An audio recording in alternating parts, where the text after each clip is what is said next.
신앙생활을 제대로 하지 않는 사람들이 있습니다. 우리는 이런 사람들에게 나이롱 신자라 이렇게 불러주죠. 겨우 주일만 지키는 예배자로 한 형제가 있었습니다. 하필이면 주일에 친구들과 함께 관광을 가게 되었죠. 함께한 친구들이 용하다고 하는 점쟁이를 찾아갑니다. 우르르 몰려갈 때에 같이 따라갔어요. 교회를 다니면서도 슬금슬금 점치러 다니는 사람들이 꽤 있다고 합니다. 진짜 점쟁이는 예수 믿는 사람이 가게 되면 알아보고 부담스러워 한답니다. 그런데 가짜는 믿던 말던 엉터리로 말하지요. 이 형제는 점집에 가서 쭈그리고 앉아 있습니다. 이 점쟁이는 예수쟁이 때문에 점괘가 안 나온다고 신경질을 냅니다. 그때에 한 친구가 이렇게 말했어요. 야, 나이롱, 너 말이야. 너 예수 믿잖아. 그런데 이 형제가 진짜 나이롱입니다. 깜짝 놀라 대답해요. 야, 나 믿음도 없이 그냥 교회 나가는 거야. 그랬더니 점쟁이가 이렇게 얘기를 합니다. 믿음이 없어도 예수쟁이는 예수쟁이요. 그럼 쫓아내더라는 것이죠. 그래서 정신을 차리고 신앙생활을 회복했다는 그런 이야기를 들어봤습니다. 한심해 보이고 무능해 보여도 예수 믿으면 그는 능력자로서 쓰임받게 되는 것이죠. 우리에게 주시는 하나님 말씀을 한번 읽어드리겠습니다. 출애굽기 2장 11절에서 15절 말씀을 제가 여러분들에게 소개합니다.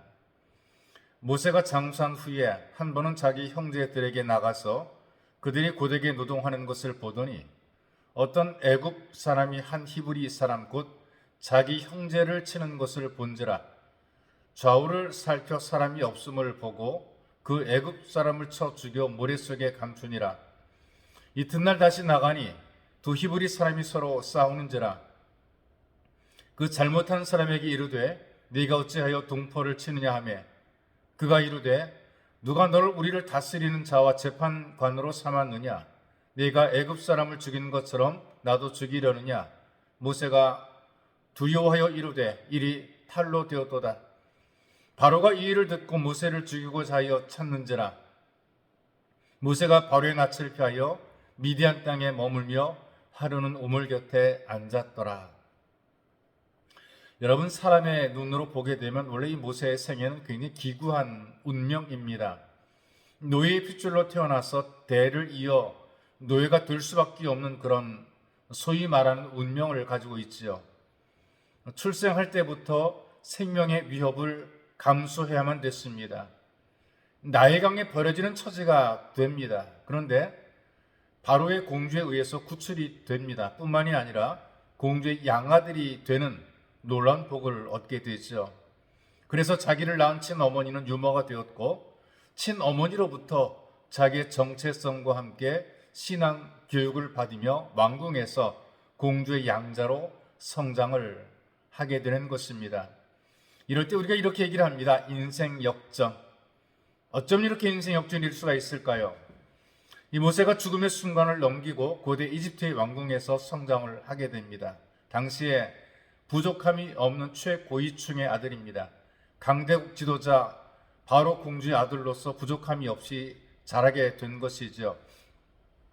최고의 학문과 기술을 배웠습니다. 앞날이 촉망되는 젊은이입니다. 이대로 간다면 최고의 대우를 받는 성공적인 그리고 성공이 보장된 귀족으로 살아갈 수가 있습니다. 잘만 하게 되면 최고의 권좌에도 앉을 수 있는 그런 기회를 얻게 될 수 있겠죠. 그런데 어려서부터 유모인 친어머니로부터 신앙 교육으로 성장을 하게 됩니다. 자기는 핍박받는 노예인 유대 민족이고 하나님의 백성인 사실을 배우게 된 것이죠. 하루는 애굽 사람들이 자기 동족인 유대인을 학대하는 것을 보고 의분이 일어나게 됩니다. 같은 민족이 핍박당하는 것을 보고 그를 구해주기 위해서 애굽의 감독을 죽여서 묻어버리게 됩니다. 무엇이든지 할 수 있다는 자신감에 차있던 40대의 모세입니다. 그런데 이런 모세의 도전과 야망이 실패로 끝나게 되는 것이죠. 권력 투쟁이 난무하는 왕궁에서 범죄자로 몰려 도망하게 됩니다. 또다시 인생 역전이 된 것입니다. 왕궁에서 초란 도망자로 전락하게 된 것이죠. 제국의 통치를 벗어난 변방의 광야에서 오갈 데 없는 처지가 된 것입니다. 그렇게 보낸 세월이 40년이거든요. 말이 40년이지 이 모세는 벌써 소망을 접어야 되는 80세가 되었습니다. 할 수 있는 것이라고는 광야에서 양을 치는 일밖에 없습니다. 인생에 더 바랄 것이 없는 노년이 되었고 아무것도 할 수 없다는 자기의 무능을 절감을 하는 나이가 바로 80입니다. 인생을 정리해야 될 시기죠. 그런데 우리 하나님께서는 그런 순간에, 그런 때에 이 모세를 사용하셔서 큰 일을 이루시는 것을 성경이 보여줍니다. 이제는 아무것도 할 수 없다고 하는 이 모세에게 사명도 주시고 능력을 주시면서 함께 하실 것을 약속을 하십니다. 하나님께서 말씀하신 내가 너와 함께 하리라. 이 말씀을 통해 우리가 배우는 중요한 교훈 하나가 이것입니다. 나는 못하지만, 나는 불가능하지만 하나님은 하실 수 있다. 하나님은 가능하시다. 그래서 내가 하려고 나서기보다 하나님께 맡김으로 우리의 삶을 풀어가는 지혜가 필요한 것입니다. 나는 못하지만 하나님은 하신다.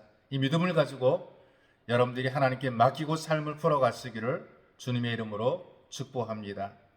참으로 존귀하신 아버지, 너무나 고맙고 감사합니다. 우리가 살아온 삶들을 짚어보고 점검하고 돌아볼 때에 우리가 할 수 있는 것이 별로 없고 또 한 것이 별로 없는 무능하기 그지없는 삶입니다. 그러나 하나님께서 우리를 하나님의 존귀한 자녀로 삼으시고 자녀의 권세를 주어서 영적인 귀족이 되게 하시고 하나님께 구하여 얻고 누리며 살게 만들어 놓으셨습니다. 나는 못한 하나님은 하실 수 있고 나는 모든 것이 불가능하나 하나님은 가능하십니다. 이 믿음을 가지고 낙심하거나 포기하지 말고 세상을 이기는 믿음의 승리자가 되도록 우리를 도와주옵소서. 보배로우신 예수님의 이름으로 기도하옵나이다. 아멘.